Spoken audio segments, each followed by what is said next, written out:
Welcome back to my channel. Today we'll be talking about diabetes, specifically type 2 diabetes, not type 1. That's a whole different topic on its own. Welcome to diabetes.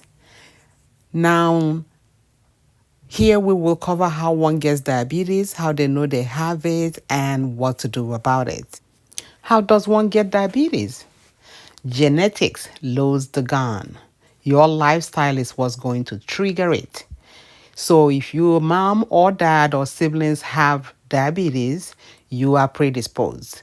Now, if you go ahead and eat the wrong foods all the time for the major part of your life and you are not exercising, you have triggered it. And you eventually end up with diabetes. So that is why it's important to number one, know your family history and understand how you can prevent it from being your portion, right? And then how do you know if you have type 2 diabetes? These are the symptoms to look out for. Excessive thirst. You want to drink water all the time or drink something. Excessive urination. You're constantly having to go pee. At night, you're waking up multiple times to go pee. You're eating a lot and not feeling satiated. You're wanting to eat a lot of food. Or you start losing weight without trying, or you are feeling weak all the time. There are so many other symptoms, but those are just the ones I wanted to mention here. If we don't treat diabetes, what would happen? You would develop kidney failure, possibly end up on dialysis. People get blurry vision, end up having blindness. You can have a stroke, a heart attack. You can have what we call neuropathy, causing numbness and tingling of the feet. You can have amputations of the lower extremities. You can develop wounds that would not heal, which is how amputations end up happening because diabetes affects the nerves and the blood vessels that go down to the legs. There are so many other complications, skin complications, mouth complications. These are just a few that I wanted to cover here. Here are your first 3 of 6 tips to help you lower your blood sugar. 1, eat your veggies first. Do not eat dessert as a snack. And snack on better things, on nuts, protein, and veggies. And I have a few examples for you on the screen. So I know it's not enough to tell you, please don't eat carbohydrate too much. Don't eat sugar and things that have glucose. I think we all know that. But my goal here is to actually help you make better choices. As you watch me exercise, I will go through those 3 things that I just talked about. When you're hungry, no matter how hungry you are, try to grab some vegetables and eat before you move to the next thing on your plate. Now, when you plate your food to eat, please make sure you have half of your plate is filled with vegetables, and then the other side of it is filled with protein, and then you can have some of your fruits if you want. I'm assuming, or some carbohydrate. I would assume that these foods that you make already have a little bit of oil.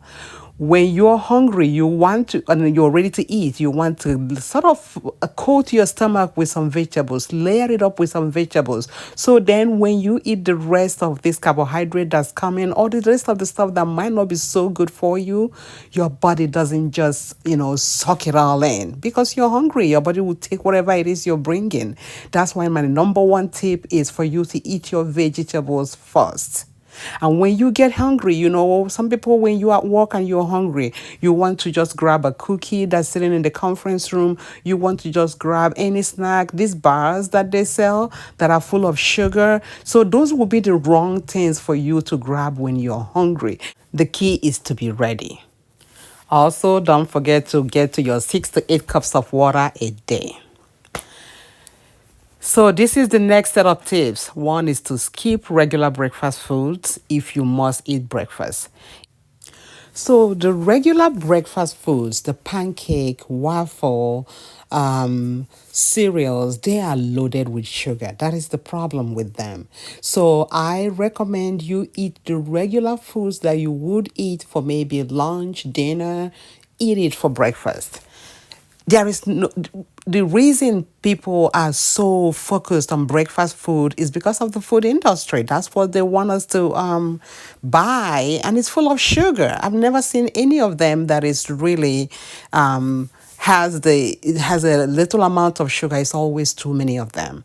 And then the other tip is add vinegar to your meals. Vinegar is known to help you avoid getting hungry very quickly. You can drink apple cider vinegar, 1 tablespoon in 8 ounces of water in the morning. Use a straw because you don't want it to damage your enamel. You can mix vinegar with your dressing when you eat food. And then my other tip is eat your breakfast as later as possible and dinner as early as possible. Now, you might call that intermittent fasting, you might call that whatever else you want to call it. But the later you eat breakfast, the more your body has time to burn the fat, the calories that you already have on your body. That's how you lose weight. When you wake up in the morning, don't grab breakfast right away. Do other things. Drink water. Like I said, exercise if you can right away, if you have the time. And just get things done.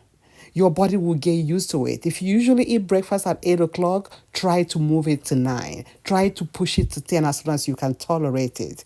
And then for dinner, you want to eat it much, much earlier. You don't want to wait till 8 o'clock. Your goal by the end of the day should be to be done with food, done with drinking anything 3 hours before the time you go to bed. So if you currently, if the time you eat your dinner is at 8 p.m., push it down to 7 for the next week. See how you do. Get used to it. And then push it down to 6. See how you do. Get used to it. And when I say don't eat anything, that's really anything. You don't want to be snacking, okay? You don't want to be snacking on apple. When you finish dinner, you're done with the dinner. Close up the kitchen. It's done.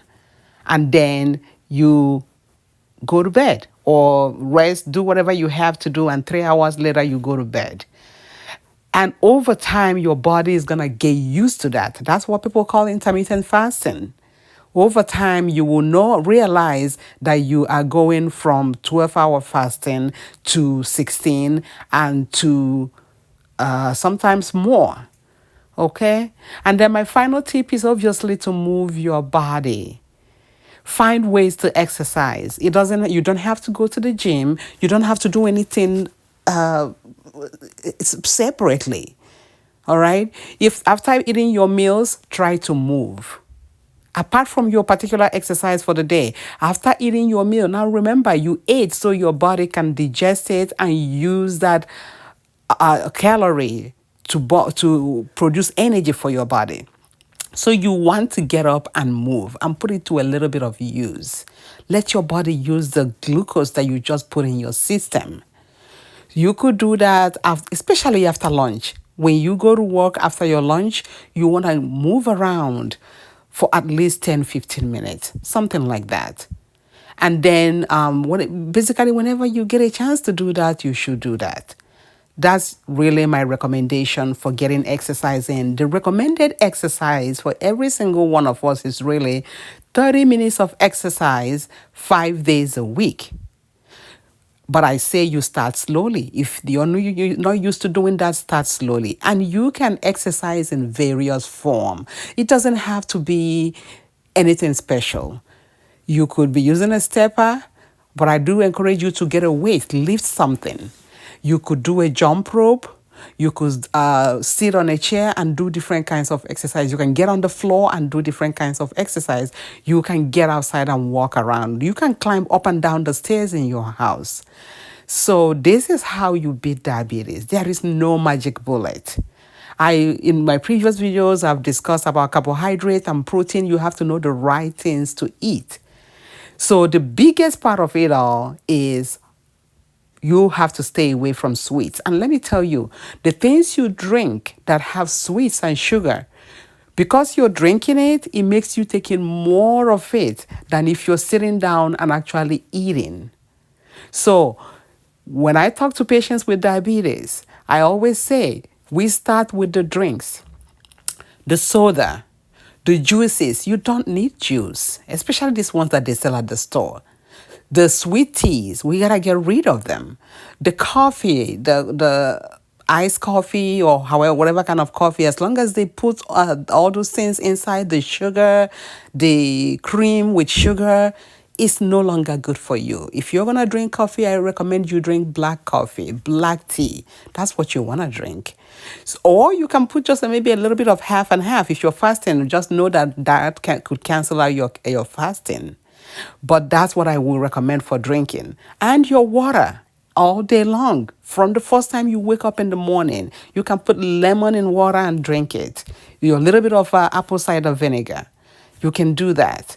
So once we get rid of all the sugary drinks, then we can look at your desserts. There is no reason that we need dessert. But if you must eat dessert, it must be the last thing you eat at the end of your feeding time. By then, you've had all your vegetables. Remember, by the end of the day, you need 5 servings. You've had a little bit of complex carbohydrate. That will be the ones that come from your legumes, beans, and your vegetables. And finally, if you feel like you have any of the symptoms that I talked about, please see your doctor to be diagnosed and given treatment if you need it. Going for your yearly annual exam is the best way to detect diabetes. Thank you for coming along on this one. Keep living well and keep doing all the things we talk about here. Thank you so much for coming back to my channel and watching all my videos. I appreciate you guys, and I will come back with more videos on how to help us live well. Bye-bye.